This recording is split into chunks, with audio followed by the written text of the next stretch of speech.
I never imagined that a marriage ending could feel like a funeral where only one person was buried, and it was me. The divorce papers were still warm in my hands when he opened the front door and stepped aside, like a stranger doing me a favor. No anger, no guilt, just impatience. "Take your things," he said, "and don't make this difficult." My things. I looked around the house I had cleaned, cooked in, cried in, and built dreams inside for 11 years. Everything suddenly belonged to him, according to the lawyer, according to the judge, according to his mother who had smiled the entire time. There wasn't much to take. A small suitcase, some clothes, old photos I had to fight for. He kept the car, the savings, even the emergency fund I had secretly added to every month. Apparently, it was marital property only when it benefited him. When I asked for money to get by, he laughed. "You wanted freedom," he said, leaning against the wall like a king watching a beggar. "Now you have it." That was the moment I realized something terrifying. I was free and completely broke. No job, I had quit mine years ago when he asked me to. No house, no safety net. And worse than all of that, no family waiting to catch me. My mother had passed away. My relatives had always treated me like an extra chair, useful when needed, invisible otherwise. By sunset, I was standing on the sidewalk with my suitcase, watching the gate close behind me, the same gate I once believed would always open for me. I walked until my legs burned. The city felt louder when you had nowhere to go. Every cafe looked expensive. Every face looked busy. I checked my phone. No missed calls, no messages, just silence. That's when I remembered my father. Not his face, I remembered his voice. "No matter what happens, never beg. Walk into places like you belong there." He died when I was 17. Heart attack. Sudden. The kind of death that steals your future without warning. After that, life became survival, not choice. I reached into my bag and pulled out the last thing I had from him. An old, worn bank card. It wasn't even mine. It had his name on it. The edges were chipped, the logo faded. I had carried it for years, not for money, but for comfort. I didn't even know if the account still existed. But desperation makes you do unreasonable things. The next morning, I walked into a bank branch I'd never visited before. The air smelled like polish and authority. People sat calmly, tapping phones, checking balances that probably wouldn't decide their fate. Mine would. I stood in line rehearsing what I'd say if they laughed at me, if they told me the card was useless, if they asked why a divorced woman was trying to access a dead man's account. When it was my turn, I slid the card across the counter. The banker was young, polite, bored. He took the card casually, then froze. His fingers stopped moving. His smile vanished. He stared at the card again, then at me, then back at the card like it had just whispered a secret he wasn't supposed to hear. He swallowed. "Ma'am, where did you get this?" My heart dropped into my stomach. Before I could answer, he stood up abruptly, pressing a button under the desk. "I need my branch manager," he said quietly, immediately. People started looking. I didn't know if I was about to be embarrassed, arrested, or thrown out again. But the way his hands trembled told me one thing. This card wasn't worthless, and my father hadn't been who I thought he was. I clutched my bag tighter as the manager hurried towards us, because whatever was about to be revealed next would either save me or destroy everything I believed about my family. The branch manager didn't rush. That scared me more than if he had. He walked slowly, adjusting his tie, his eyes fixed on the card still lying on the counter like a silent accusation. The young banker leaned toward him and whispered something I couldn't hear, but I saw the color drain from the manager's face. For a moment, none of them spoke. People behind me shifted impatiently. Someone cleared their throat. To them, this was just a delay. To me, it felt like my entire life had been paused mid-breath. "Ma'am," the the manager finally said, his voice low but respectful. "Could you please come with us?" That sentence has never meant anything good in my life. I followed them into a glass-walled office. As soon as the door closed, the manager turned and looked at me, not like a banker looking at a customer, but like someone staring at a ghost that had just walked in unannounced. "What is your name?" he asked. I told him. His eyes widened slightly. "And your father's name?" he added, already knowing the answer. When I said it, he exhaled sharply and sat down. "I thought," he muttered, then stopped himself. "I thought all his family had moved abroad." Family. That word hit me like a slap. "I'm his daughter, if that's what you're asking." The manager nodded slowly, then surprised me by standing up again. He bowed. Not dramatically, but enough that I noticed. "I'm sorry," he said. "I didn't realize who you were." I stared at him. "You're apologizing? For what?" "For what your family did," he replied. My chest tightened. "My family?" He hesitated, then pressed a button on the intercom. "Cancel my next 2 meetings." He sat back down and folded his hands. "Ma'am," he said gently, "your father was one of our most respected private clients, not because of money alone, but because of how he earned it." My mind struggled to catch up. That can't be right. He was just an accountant. We lived in a small apartment. He died paying hospital bills. The manager shook his head slowly. "No," he said. "You lived modestly. He did not lack resources." I felt something crack inside me. "Then why," whispered, "did he leave me nothing?" The room went silent. The manager looked away, uncomfortable. "Because," he said carefully, "he believed he had." He reached into a locked drawer and pulled out a thick file, yellowed papers, old signatures. My father's name appeared again and again, neat and confident. "This account," the manager said, tapping the folder, "was never meant for public access. It was set up under legacy protection." I frowned. "What does that mean?" "It means," he replied, "that access could only be granted under specific conditions." My pulse raced. What conditions? The manager met my eyes. "Betrayal." The word echoed in my ears. "He instructed us," he continued, "that if his daughter ever appeared alone, using his personal card, not through family representatives, not through a spouse, not through legal intermediaries, then we were to assume she had been cut off." Cut off? By who? Before I could ask, he added that we were to freeze all linked family accounts immediately. I shot up from my chair. "Freeze what?" "Your husband's accounts," he said calmly, "and those of your paternal relatives." My hands started shaking. "You're telling me," said I slowly, "that the man who threw me out yesterday just lost access to his money?" The manager didn't smile. "He lost access to money he was never supposed to have." My heart pounded as realization dawned. My father hadn't left me nothing. He had left me everything and trusted the wrong people to guard it. As the manager slid a document toward me, I realized the real shock wasn't the frozen accounts, but the list of family names tied to them, including someone I never expected to betray me. The manager turned the document toward me, but my hands wouldn't move. I was afraid to touch it.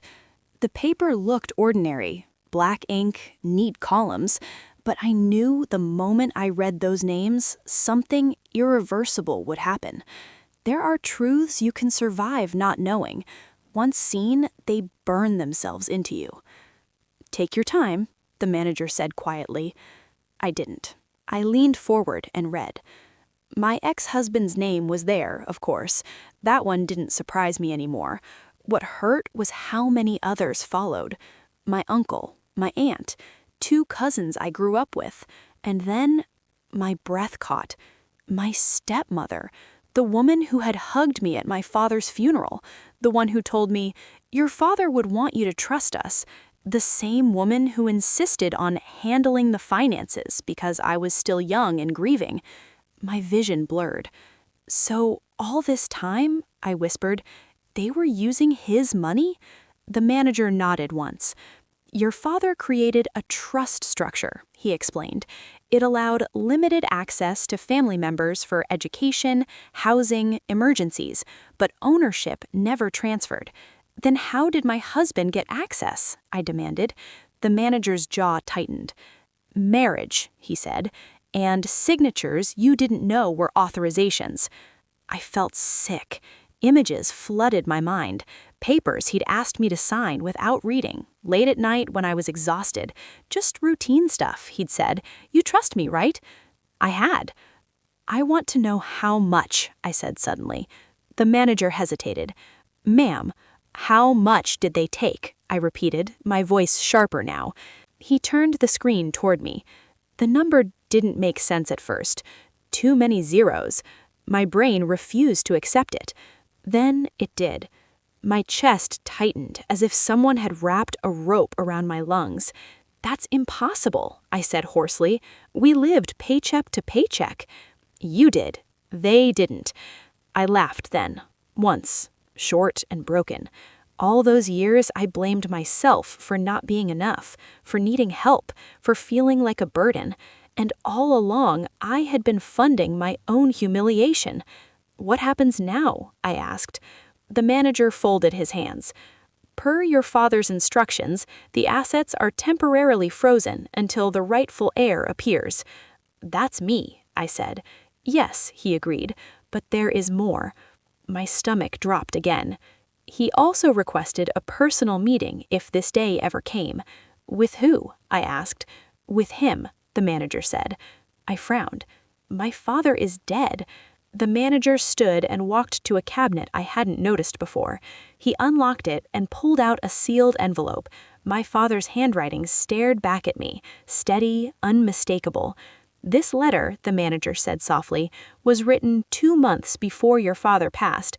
He instructed us to give it to you only if you came here under these circumstances."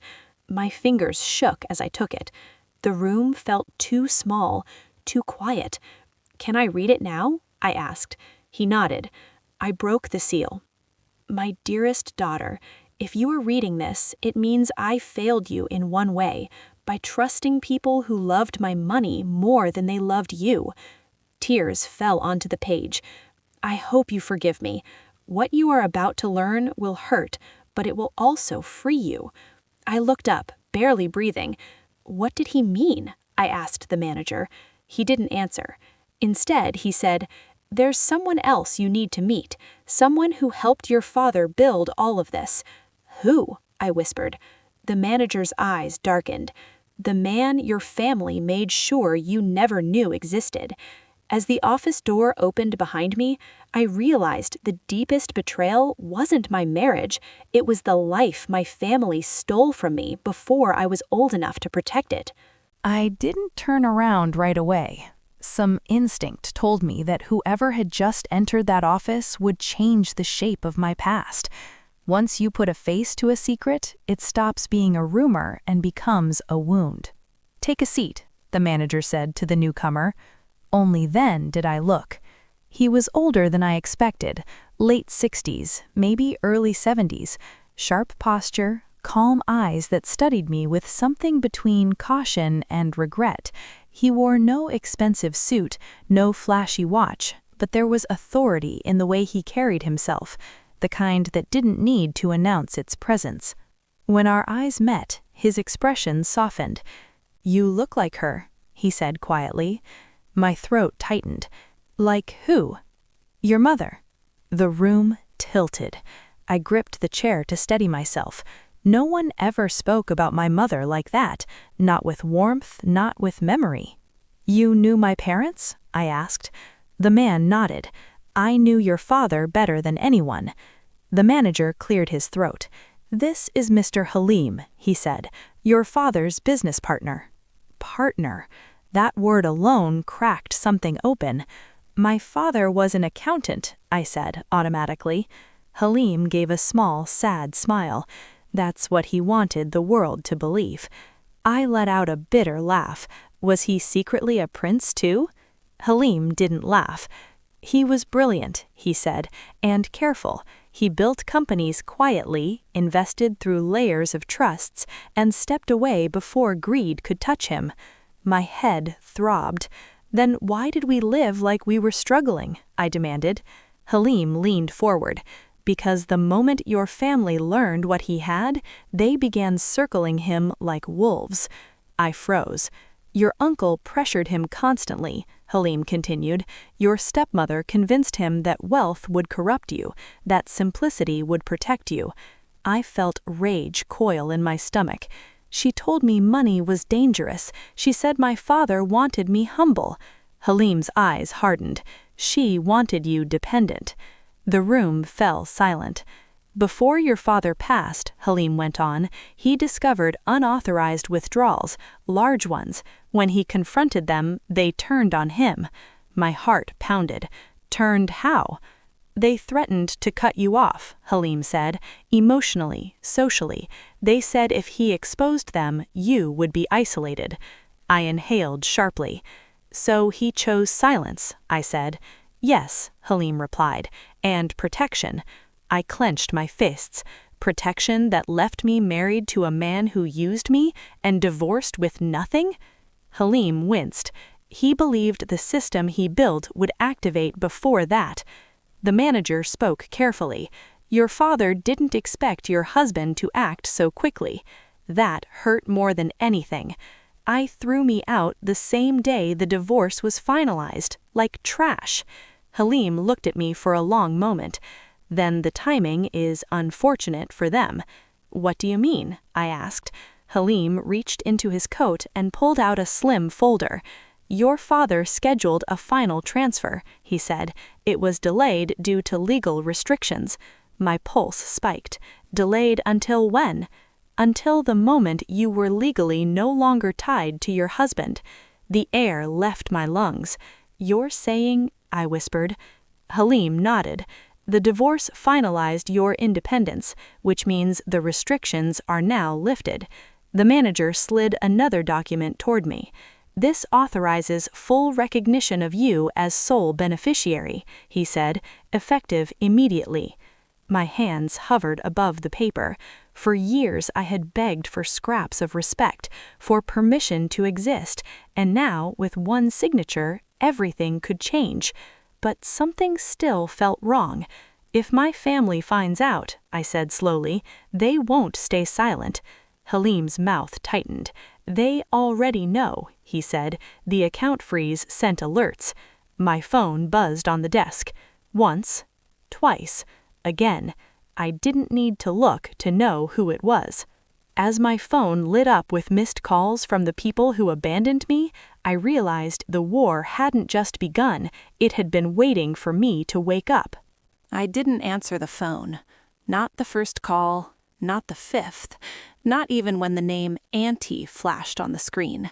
The same woman who once told me divorce was a punishment for disobedient wives.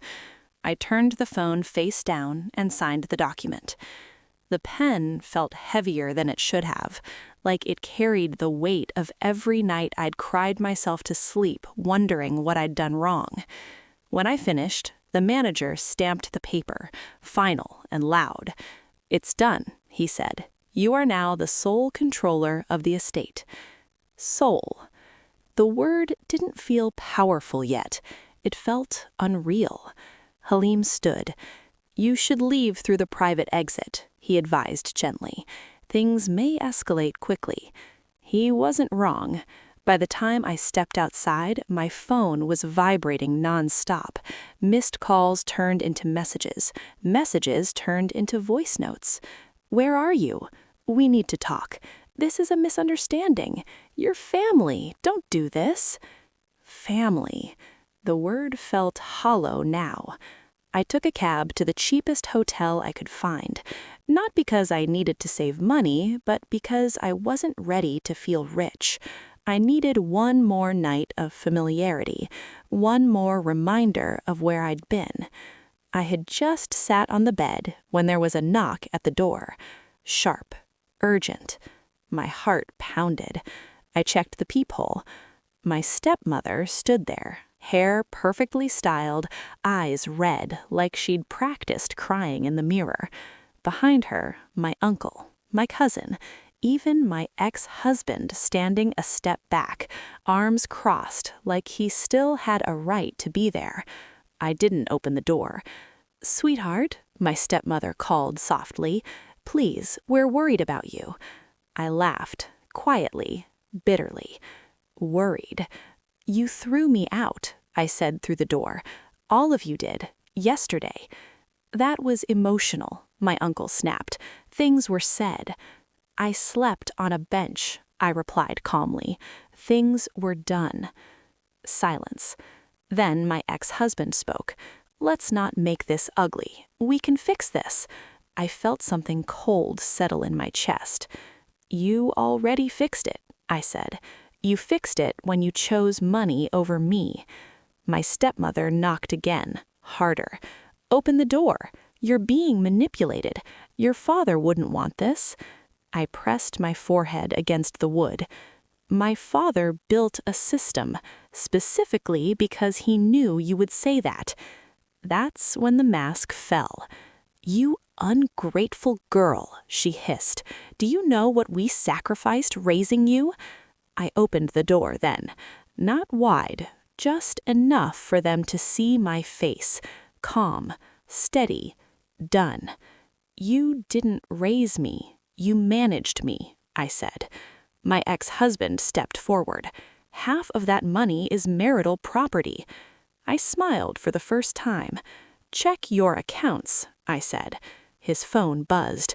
He looked down. His face drained of color. "What did you do?" he whispered. "I let the truth catch up to you," I replied. My uncle's voice trembled. "You can't freeze us out. We'll sue." I tilted my head. "With what money?" No one spoke. I closed the door slowly, locking it. Inside, my phone buzzed again, this time with a notification from the bank. Asset transfer completed. I sat on the bed and exhaled. For the first time since the divorce, I didn't feel discarded. I felt dangerous. As I stared at the confirmation message, I knew the next move was mine, and the choice I made would decide whether my family lost access to my money or their freedom. I didn't sleep that night. Not because of fear, but because clarity is loud when it finally arrives. Every memory replayed itself differently now. Conversations I once brushed off, advice that kept me small, decisions made for me, never with me. By morning, I knew what I had to do. I returned to the bank just after it opened. This time, I didn't wait in line. The same young banker saw me and immediately stood. "Welcome back," he said, nervous but respectful. The manager appeared within seconds, followed by Halim. They didn't ask why I was there. They already knew. "I want a full audit," I said. "Every transaction, every name, every misuse." The manager nodded. "It's already in progress." Halim studied me. "Once you see everything, there's no going back." I met his gaze. I already crossed that line. They showed me the numbers.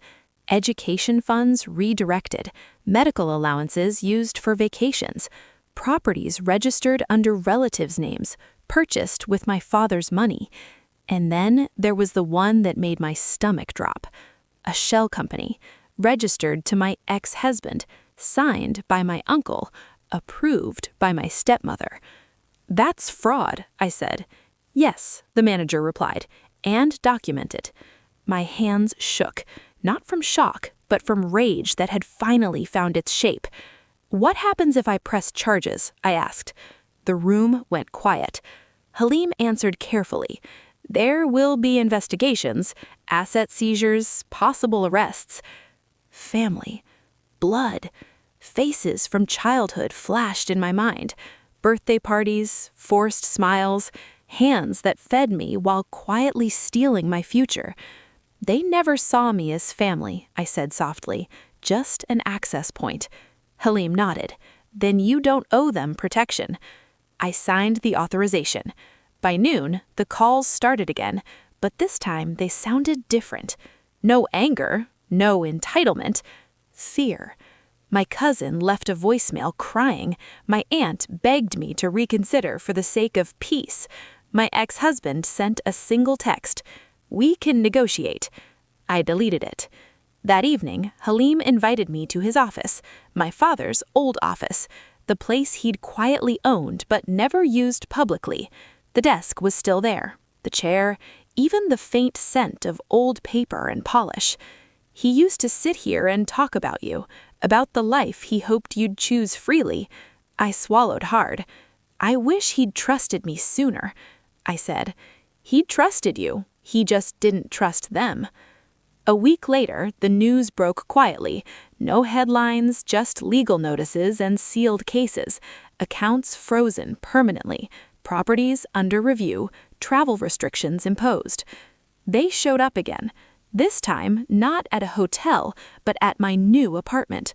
Larger, brighter, mine. My stepmother looked somehow smaller. "We're ruined," she said flatly. "You've destroyed this family." I crossed my arms. "You destroyed it when you decided I was expendable." My uncle's voice cracked. "If your father were alive—" "He is," I interrupted, "in every safeguard you tried to bypass." My ex-husband didn't speak. He couldn't look at me. "Leave, before I involve the press." They left without another word. That night, I stood by the window and watched the city lights blink on, each one a reminder that survival wasn't my ceiling anymore. But closure still waited. As I prepared for the final step my father had planned, I realized justice wasn't the end of my story. It was the beginning of who I was meant to become. The last thing my father arranged wasn't money. It was choice. Halim told me that on a quiet afternoon as we sat in the office I now owned, sunlight falling across the same desk where my father once hid entire worlds behind modest ledgers. He believed wealth should reveal character, Halim said, not replace it. He handed me one final folder, thinner than the rest, lighter, but somehow heavier than all the others combined. Inside was a handwritten will, separate from the trust. "To my daughter, if you are reading this, it means you survived the people who claimed to love you." I closed my eyes. "I am sorry you had to learn strength through loss. I tried to shield you.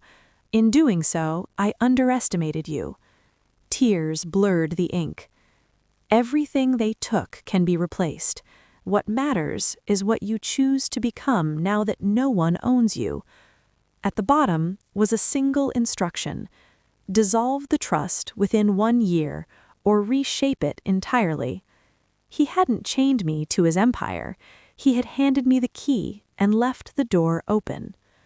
In the months that followed, the consequences settled like dust after a collapse. My ex-husband accepted a settlement that barely covered his legal fees. My uncle faced charges. My stepmother disappeared from society entirely, her influence gone, her voice finally quiet. They stopped calling. I didn't miss them. I moved slowly, intentionally. I hired my own advisors. I learned. I listened. I asked questions I was once taught not to ask. And then I did the one thing no one expected. I rebuilt the trust, but not for family. I funded scholarships for women who had been financially erased by marriage. I created emergency legal funds for those thrown out with nothing but blame. I turned my father's quiet wealth into loud protection. The banker who once froze at the sight of an old card now greets me with a smile. "Good morning, Ms." he says. I still carry my father's card in my bag, not because I need it, but because it reminds me of the moment everything shifted, when a man behind a counter recognized a name my family tried to erase. Sometimes, late at night, I think about the version of myself standing on the sidewalk with a suitcase and no future. I wish I could reach back and tell her this: they didn't win, they only revealed themselves. The house I live in now is quiet, peaceful, no shouting, no control disguised as care. And the greatest inheritance my father left me wasn't hidden money or secret power. It was proof. Proof that betrayal doesn't get the final word. Proof that survival can turn into sovereignty. Proof that being thrown out broke wasn't the end of my story. It was the beginning. Because the day they discarded me was the same day my father's legacy finally found its rightful owner.